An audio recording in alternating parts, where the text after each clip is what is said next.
কিছু প্রয়োজন নাই? অনেক প্রয়োজন আছে, সেটা আপনি বলেন। উনি এখন কোথা থেকে নেমে এসেছেন? সপ্তম আকাশ থেকে প্রথমে নেমে এসেছিল আপনার কথাটা শোনার জন্য। আপনাকে আমি কি দিয়ে বুঝাই? সম্মানিত দিনী ভাই বোন, একটানা 15 দিন কেন থাকবেন?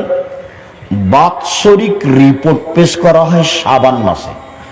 আমাদের নবীর জানা ছিল না সেই দিন কোন দিন, তাই তিনি ওই রিপোর্টটা ধরার জন্য একটানা 15 দিন সিয়াম থাকতেন। তিনি চাইতেন এই বাৎসরিক রিপোর্টটা নেও, সিয়াম অবস্থায় নেও, আমার রিপোর্টটা নেও, পাপ নেকির সিয়াম অবস্থায় নেও। তো আমাদের নবী বাৎসরিক রিপোর্টটা কি অবস্থায় দেখাতে চাইতেন? সিয়াম অবস্থায়। তার জানা ছিল না সেদিন কোন দিন। কিভাবে কিভাবে ভারত, বাংলাদেশের, পাকিস্তানের আলেম ওলামা জেনে নিয়েছেন সেদিন 15 শাবান। তাই তারা কলকারখানা, অফিস, আদালত, কোর্ট কাছারি, শিক্ষা প্রতিষ্ঠান সবকিছু বন্ধ করে রাতে গোসল করে আতর গোলাপ মেখে 15 শাবান সিয়াম থাকে। এটা ঠিক নয়, এটা সত্য নয়, এটা নগদ মিথ্যে।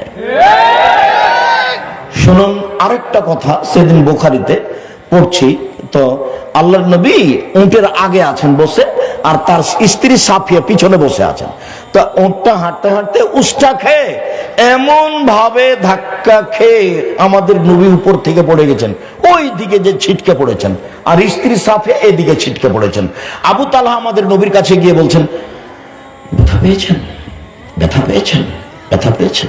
তা আল্লাহ রাসূল বলছেন, আরে এখানে কেন, যাও না, মহিলার অবস্থা দেখো, মহিলার অবস্থা কি। তো আমি আবার মুখের উপরে কাপড় দিয়ে দিলাম, আবু তালহা বলছেন। তারপর সাফিয়ার উপর একটা কাপড় চাপিয়ে দিলাম, দিয়ে তাকে আমি ধরে উঠালাম। কাপড় লাগতো না, উনি নিজেটা করলেন সেই। কেননা নবীগণের স্ত্রী আমাদের কি? আমাদের মা। মুহাম্মদ সাল্লাল্লাহু আলাইহি ওয়াসাল্লামের স্ত্রী আমাদের কি? মা। আয়েশা মা, খাদিজা মা, জায়নাব মা, সাফিয়া মা। স্বাভাবিকভাবে ধরে উঠাতে হবে। আমি এই ছেলে বলেছি, শোনো, তোমার মায়ের কোলে একদিন ছিলে তুমি, এখন তোমার মা তোমার কোলে, তোমার বোনেরা গেছে শ্বশুর বাড়ি, তোমার স্ত্রী সবাই দেখবে না, গোসল করাবা তুমি, পেশাব পায়খানা করাবা তুমি, কাঁধে করে মেডিকেলে নিয়ে যাবা তুমি, কাপড় পরাবা তুমি, তোমার মায়ের সব কাজ করবা তুমি। একদিন ছিলে তুমি তোমার মায়ের কোলে, এখন তোমার মা তোমার কোলে। যা বলছে উলট পালট একটাও কানে নিবা না। তোমার মা তোমার বউকে গালি দিয়ে একাকার করে দিল, মুখ খুলবো না। দেখ, তুমি এখন থামায়া লাভ নাই, ওটা থামবে না, বুঝবে না। যা টাকা দিয়েছে সব তোমার বোনের ছেলেকে দিয়ে দিয়েছে।